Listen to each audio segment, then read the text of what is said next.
yange muri kino gihe ari ino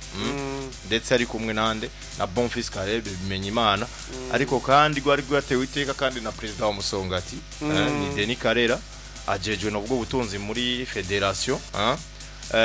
hariho no vuga nk'abakinyi hariho nk'abakinyi no vuga bafashije no wagifasha mu ntamba mu rugamba umunyegori w'intamba mu rugamba Jonathan Ahimana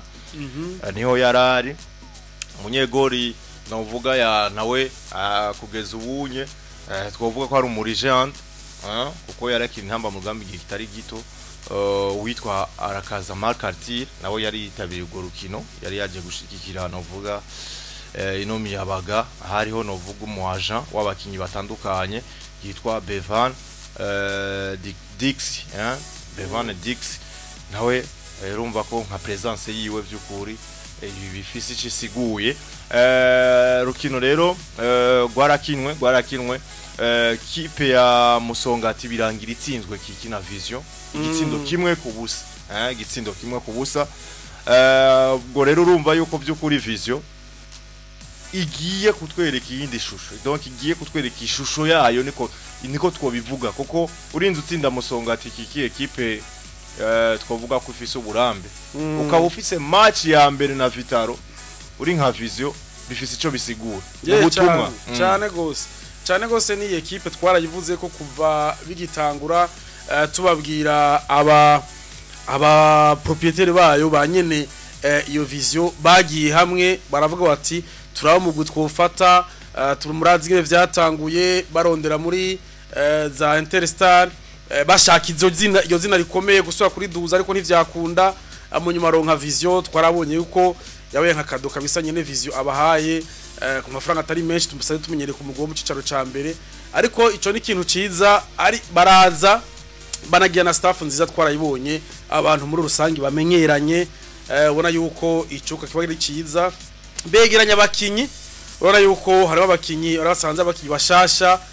umumenyereza mushasha Sawa Paris ari kumwe na Kaze Benjamin ajwe wiwe ari kumwe nabandi bafatanya ndavuga Doenda Vigara na Kaze Gilbert batazira Demunga abo bose n'abantu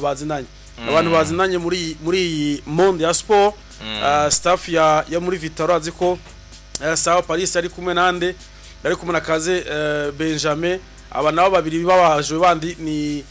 Gare Doenda na Kaze Gilbert batazira Demunga barakiraye muri Vitaro bakira muri National president wa equipe ya Vision ni uyu mwene wabona na Saido nabantu bazinanye urumva Steven Zigamasabo umva no kuha pass neza ukabona secrétaire hariya witwa Thierry batazira yitwa Godard Thierry ariko ukabona yuko nabantu basanze bazinanye bamenyeranye rero kubona yuko equipe ishora kuza yo ivuga ati ama twubake equipe tugira ama match amiko zose amaze kirizi precision zigenze neza ni na benshi bavuga Alonso kuri match ya Musongati urabona nka capitaine hariya Josre hariya ubona yuko bavuga ati iyi equipe ni shasha Musongati nane equipe imeze neza tuzigenje neza irashika muri Big 4 mwaka uheze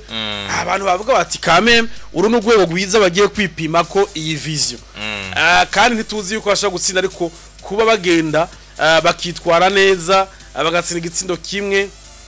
ni ikintu ciza cyane cerekana yuko bimwe twako turavuga tuti equipe tuyitege iriko irabitwereka muri precision nivyo nta precision twovuga yuko ari ikintu cyozwe ko ari ikintu gikomeye ariko iyi ni intambwe nziza ni intambwe ni kujya wavuze kuri novuga yuko kuri presence y'abantu batandukanye uramaze kubibona Alonso iyo equipe iri kwirakina ije gukina izi yuko president nyene ari harya bari uzorabe Alonso iyo equipe Aigle Noir izi yuko ntamari harya barita kabisa kuko hari nakantu aba yababwiye cyane ati nimwanyohera mugatsinda iyi match ndabayiki ukabona abakibara baye motive rero ndibaza yuko yo ni motivation kubona kumva yuko bamwe mu bakinyi babica bigacika mu ma equipe akomeye umwe hari muri Algeria undi mu Bufaransa kandi icananyoye no kubona yuko abakinyi bari mu minwe myiza ni babandi ingorane zose zishobora kubashikira abo bose barabimenyera barabizi si babandi yaronse uvuga uti uyu yarabaye umukinyi ariko ubu ntakiri umukinyi dufate no mu boss ari muri business kanaka yego ariko abo bose baracakina cyane aba proprietaire baracakira acavuga ati umukinyi arakenera iki umukinyi bigenda gutya kandi byo nakubwira yuko naba abantu bari kuba muri staff nabone barakiye umupira rero mvuga ati iyi equipe iri muri ambiance nziza iyi equipe iri minwe myiza rero kubona iyi precision iri kugenda neza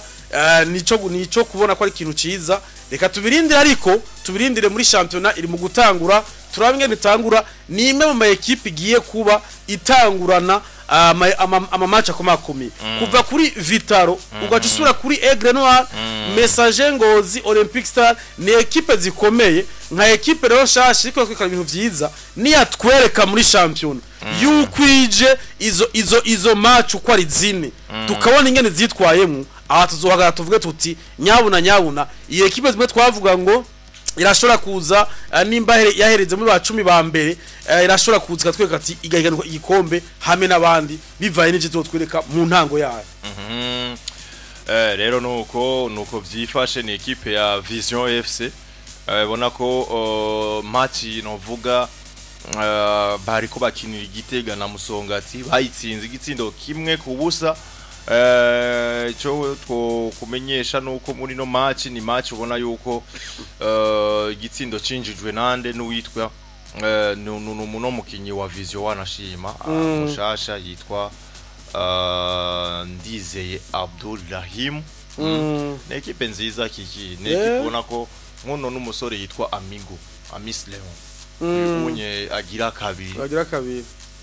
umusore ari musatirizi mwiza cyane gose mu mwaka uheze muri Vitaro urumva nabandi bakinyi rero batandukanye byukuri ni equipe je mbona ku bwanje yuko igiye gutanga akazi nuko rero tuve kuri no match tuze rero kuri urundi rukino novuga rwari ko rubera hano i Bujumbura Gogo yari Vitaro Day kiki Vitaro Day donc ni munsi novuga wahariwe Vitaro bari batunganyije canke bari bategekanyije kuzobana uvuga kugenekereza bya 27 hari ku munsi wejo ngaho kuri Centre Technique National kungene rero ino munsi bari bawutunganyije nuko batunganyije novuga yuko hoba inkino unakurukino rumwe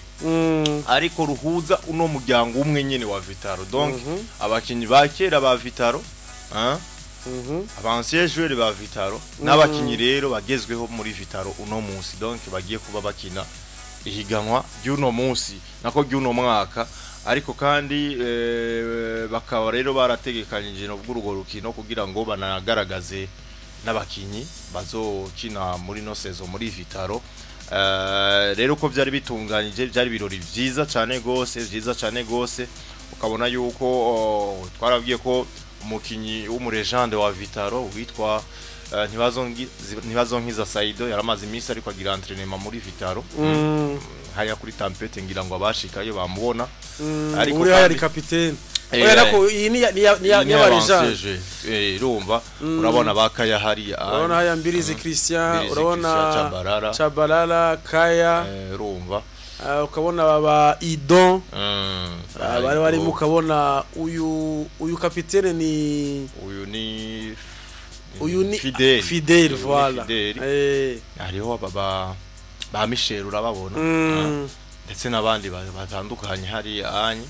rero nuko byari bimeze bari bafashe novuga abakinyi bakera ba Vitaro baciye muri Vitaro ndetse n'abakinyi rero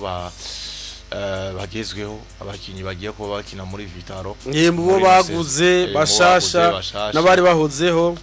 ariko kandi bari bategekanje novuga ibindi birori na cyane gutanga ubushimwe butandukanye kuri abo bakinyi batandukanye baciye muri Vitaro urabona uwitwa Saido ntibazonkiza yashimye gukina novuga muri bano bakinyi ndetse hari n'amakuru menshi ariko aravuga yuko agiye gukina muri Vitaro muri no season oya nivyo agiye gukina muri Vitaro muri no season turabigaruka ko nyuma y'ivyo tubigaruka ko gatoyi rero nuko bimeze muri rusangi rero umunsi nyamunsi watanguje n'uru rukino ha mu rukino rurangira ino equipe ya Vitaro y'ubunye y'abakinyi donc y'abakinyi bagiye gukina championnat batsinze ino equipe y'abancier joueurs ba Vitaro ibitsindo bigira kuri bingahe bigira kuri bitandatu kuri kimwe ibitsindo bigira kuri bitandatu kuri kimwe urumva rero yuko byukuri Vitaro y'abakinyi bakiri bato bitwaye neza kanatsinda nivyo ntibitangaje cyane gose kuko bamwe bari muri championnat nabakinyi abandi nabawigeze kandi agasukari sikamwe urumva bamwe baracashoboye bamwe baracashoboye urumva abandi bariko bararangije amakariyeri zabo rero ibitsindo bitandatu kuri kimwe nuko byari bimeze n'urukino witwa Saido ntibazonkizo bigaragara neza yuko akibasha cyane gose acabasha ariko kandi ikindi gice cuno munsi cyari gice novuga gitegekanje mu gutanga ubushimwe butandukanye na cyane mu kugira reconnaissance novuga kuri abakinyi bakera ba Vitaro bahereye novuga kuri bano nyene bakinyi no match bahise babaha imyambaro ya Vitaro na cyane novuga kubereka yuko byukuri Vitaro n'umuryango umwe hambavu ya onye witwa Saido ntibazonkiza ndetse n'abandi ba legend barahawe ubushimwe basha zitandukanye z'amafaranga nka nk'uwitwa Malik Jabir mukinyi wa kera rurangira muri Vitaro twanamwize no mwishuri uyu uvuze Vitaro tubara Malik Jabir nubwo tutamu yakina iyo umuntu wese avuze Vitaro tubona Malik Jabir kabitwumva urabona hariya ku mafoto kabisa uyu rero yahawe agashimwe nk'umukinyi yandikishije amateka novuga dasanzwe muri Vitaro witwa Malik Jabir ariko kandi si uyu wenyene yanashimiwe uyundi mukinyi novuga yashimiwe hariho abakinyi batandukanye Mbuyi Jamari nawe yahoze ari kapiteni wa Vitaro ibihe byinshi cyane gose muri za 92 Vitaro yari hiye cyane gose igihe Vitaro yashitse mu rukino rwa nyuma rwa finale rwa Coupe de la Confédération ubu unye rongo ino Coupe de la Confédération inye novuga yitwa Coupe de la Confédération Vitaro yarashitse muri finale bakina na equipe yo muri Côte d'Ivoire Africa Sport niyo yacibatsinda muri finale romba aba rero barabakinyi novuga bari bagezwe ico gihe bambuye Jamari mu kinyino vuga dasanzwe mu legende wa Vitaro ariko kandi suyu wenyene yashimiwe ku rundi ruhande uwundi mukinyi yashimiwe witwa Indele mukinyi wa kera nawe Indele nawe yarashimiwe mukinyi wa kera kabisa yabice biracika haba ngaha yarakiye kira mu Buraya yageze gusimbira mu Budagi mukinyi mwiza Indele kabisa rero urumva ari nabo bakinyi nkabo bonyine ubwo bashimiwe witwa Mr Champagne agenda baherekeza no vuga mu kuryosha ibirori mu kuryosha ibirori byo kuri abantu bari ngaha kuri CTN ku munsi wejo barahimbawe rero nuko bimeze muri Vitaro naho nyene urumva ko umunsi wagenze neza cyane gose hambavu rero ya Vitaro urundi rukino novuga gwakinwe ku munsi wejo n'urukino gwabereye Muyinga kiki gwariko ruhuza equipe ya Olympic Star na Flambeau du Centre nayo nimigwi inovuga iyo nimigwi nyene ikomeye c'est profil dasanzwe ngabo mu cicaro ca mbere Olympic Star ni equipe nziza twarabonye la saison passée ingene ari equipe yakubwira ati usanze muhira kugira unsinde n'ikibazo ni equipe usije kuri stade Umuco kugira uzobatsinde ni ikintu kiba kigoranye cyane gose rero ni equipe nziza answa ariko iyi ndayibona nk'ama equipe ya Garonso iyi Olympic Star ndayishira mu gwego nk'Ugwande dufate nka Crystal Palace ni equipe ishobora kuza kavuga ati twebwe nkizi twabonye za Brentford zari zimeze mu mwaka uhenze kugira uzobatsinde biragoye ariko si babakinyi si ya equipe ubona yuko iyi rihuganira Big 4 ni biragoye kabisa ni dumuke muri Big 4 bone ivuyemo yene equipe agomba mvuga yuko iyo gerageza ikibuka kavuga ati twebwe uko biri kose twarabonye yuko ibibanza vya 6-8 turabironka si ya equipe ikoroka ceje muri Big 4 oya kabisa igumira aho izi ndio nabona ni za Crystal Palace ni za Brentford urumva zitamanuka ariko hari sajya no muri Big 4 ariko mvuga nti irakeneye nayo kwikomeza ikavuga ati basi n'imiburiburi tuze dugwanire Big 4 natwe azoba ari intambwe yo kwereka ko n'igikombe cyo guhiganirwa ariko na munsi kuza muri champion abantu kuri ntaco babwira ngo biki ngo kumanuka ngo bari ko baragwana ntibamanuke n'ibi vya Bruno Sport Dynamic yakoze canke iki MTS akunda gukora ibi wapi aba vraiment bameze neza ariko hariya au milieu deuxième tableau ntibajayo rero nuko mvuga nti barakwiye nabo gushiramo gateye kuvuga ati kubera iki zija muri Big 4 tubona ari za zindi nyene na tugira tubaza imyaka myinshi muri champion ya première division turabe ko twoshikayo rero nuko Flambeau du Centre bitsindo bitatu equipe ya Olympic Star igitsindo kimwe nayo yari match nziza hari anye imuyinga kiki hari ingozi naho equipe ya Dozi cicaro ca mbere no mwaka equipe y'igisirikare ya Muzinga yari yakubitiye ingozi kwa message ngozi bakina urukino rwa kivandimwe na message ngozi biza kurangira equipe ya message ngozi na Muzinga banganya igitsindo kimwe ku kindi ni resultat nziza ku ruhande rwa Muzinga cyane gose ni resultat nziza ubona yuko ntiba vyoroshe equipe ivuye deuxième division igiye première division ngaha muntu turabizi ko bigoye iri kurondera abakinyi kubaka equipe bifata bisaba ingufu nyinshi ubona yuko coach Hervé nawe aha vyamusavye ingufu nyinshi kuraba hirya no hino abakinyi kuko equipe za première division Aronso ziba zisanganye babakinyi hari abakinyi amasezerano baheze bikaba ngombwa yuko bavugana gushasha ari gihe uvuga uti uyu wapi kuko turazi ngaha Aronso gere bigenda ama equipe ni menshi abakinyi basinye umwaka umwe biba ngombwa uvuga uti ebana makwinto yigenje neza kabisa amasezerano araheze ashobora kwerekeza muri Bumamura ashobora kwerekeza muri Vitalo reka nsuwenganire nawe ndabe ko komeza amasezerano hari abandi bavuga ati sha we twabanye neza we comoka hama kaja gusutuma abandi bazi abandi barashobora kuzana ari batanu canke barenga ariko equipe ya première division première division deuxième division isa nguvu nyinshi rero iyi precise ariko barakina mvuga kuri Muzinga nka equipe tuzi yari imaze imyaka 8 9 itari muri première division ikabije nkuko gakina message ngozi c'est vrai sinovuga igipimo muri message ngozi kuko message ngozi twarayibonye muri fair champion ingene yari imeze ibihusi vyari birimwo ingene equipe yari yasubiye inyuma bagageza kugwana ariko igumiri hahandi nyene ni vyagorana ngo kuko ntiyashobora no kumanuka ngo manuke hajya hasi gose yari ahantu heza ariko gusa ivya Big 4 umva vyari bigoye ariko vyumvikana Muzinga novuga ko ni depart nziza yerekanye isura nziza kubona yuko ati wewe message ngo tugusanze ingozi kandi tugusanze ingozi turanganyije rero vyumvikana yuko ni depart nziza kuri Muzinga twizere ko no muri championnat izoza idatinya kuri amaso mu groupe première division waranshimane ko ndaraba kurande rwa Muzinga muri no fazare nabonye batabagiye gutangura ku nkino zikinika yumvire kiki muri kuri première journée equipe ya Muzinga bazotangura bakire equipe novuga nayo nyene vuye mu cyaro ca kabiri Beji Green Farmers kandi aribo bayakiriye kuri stade Urunani urumva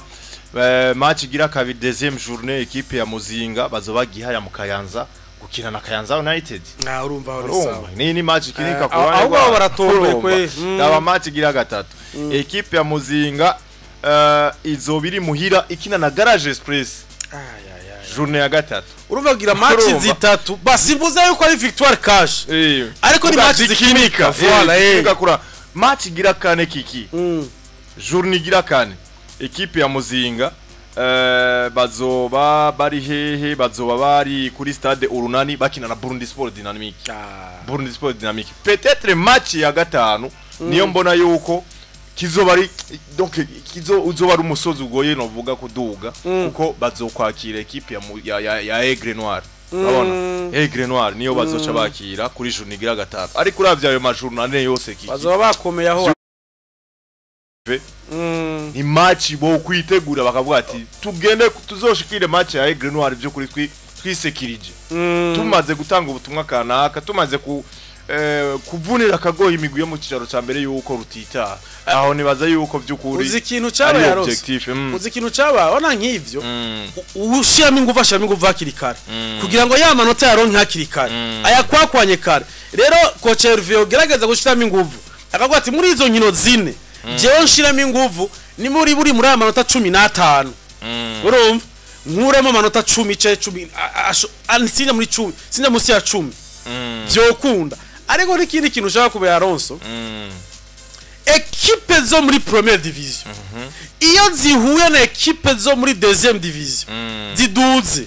harimo ka negligence kabamo ibuka mu mwaka uheze Royal Vision igihe ikinya na Vitaro nibanganyije nyari match ya mbere batakiriye na Flambeau du Centre haranganyije rero vyumvika ari gihuza uvuga uti tuje gukina Vitaro nyari twaye igikombe urumva tuje gukina equipe ya deuxième division abarabahagarika baranganya rero vyumvikana ari gihe bishika umuntu akaza avuga ati aba ni mu deuxième division tuze nyene twiyorosha ugasanga aha mu Burundi turabizi Alonso iyo umuntu agutsinda igitego kibe ca mbere aguti ca kabiri kugira uzobigombora cyane nico cyo kugira uzogigombora uzogigombora wabizi yashu match here muri MB Parto biragoye ingero ushobora kuguruka na equipe ukayitsira ibitsindo bibi yabonye yuko gutanguje igitsindo niyo vyabaye kuri Vita kuri Vision rero vyumvikana ngaha aha coach Hervé arashobora ati nkore bishoboka vyose kuko deja match zine abakiyo bamenye le première division baba bakomeye match zirakomeza Alonso rero ngaha mvuga yuko novuga yuko afise calendrier nziza kuri we itangura neza rero yo iprofita yoshobora gusanga agaze muri vya bibanza nubwo yohereza ku match akomeye ugasanga ntibitumye aja muri ya zone rouge bikamusaba ingufu nyinshi zo kuvamwo rero yo bikorera ko nk'ivyo kabisa nuko rero nizo nkino novuga zariko zirakirwa muri no weekend urumva ko imigwi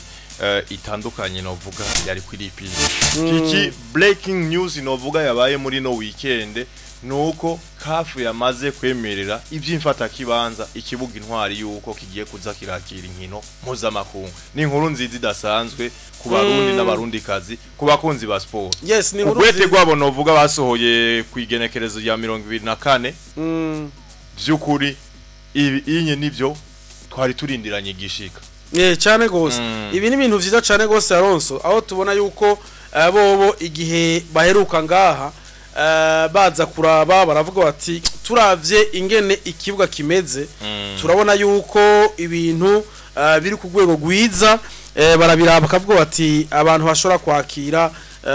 nivyo urumva muri ya ngo gutunganya classification ya CAF bavuga ati muri ku rwego rwa gatatu kategori ya 4 ati ni niveau iri hasi gose ni hasi gose atari vyinshi mutaraheza kuvyerekeye stade muri rusangi ubwambariro nibinde ani mabiro atandukanye ariko bavuze bati umusezero barawushimye bati umusezero murashobora kuba mugira iki mwakira inkino nkuko wabivuze ati inkino izi za Confederation Cup urashobora ati nimba equipe yabaye qualifié si ya Aigle Noir na Karinde yatwaye coupe du président ni Flambeau du Centre na Flambeau du Centre barashobora kwakirira ngaha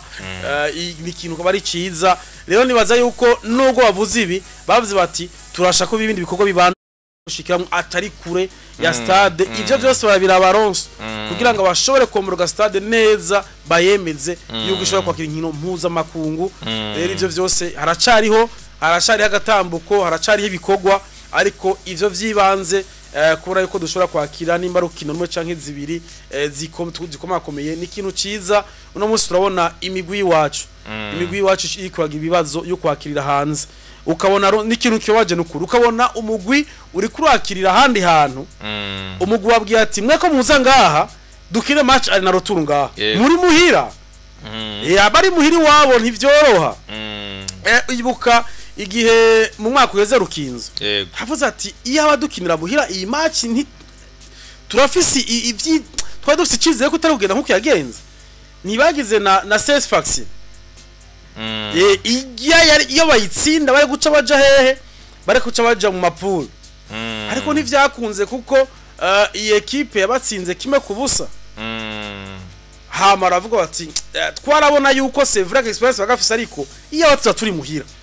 vyare kubibinde rero vyumvikana ni ikintu ciza kubona yuko dushobora basikura iyo synthetique bashobora kuba yishima bakavuga ati nibaze bakinire ngaha ibisigaye mu bandanye mubigira ko turavyumva none munsi stade ya FC Barcelona ntibarayemeza ariko bandanya bayubaka rero vyumvikana ni ikintu ciza kubona yuko stade bashobora kwemera basi vyibanze bikeni nawe wari 20% ariko natwebwe nitwicare tubandanye dushiramo inguvu twubaka iyo stade tubona yuko inkino zikomakomeye dushobora kuzakirira ngaha na cyane cyane izi ntama mu rugamba nuko rero reka tubandanye n'amakuru yacu dufise hano ariko kandi kiki mu kubandanya n'amakuru yacu reka tuve gatoyi muri ino migwi ndetse nino nkuru nziza cyane gose novuga ku ruhande rw'ino migwi yacu giye kwakira zino nkino mpuzamakungu hano kuri stade Intwari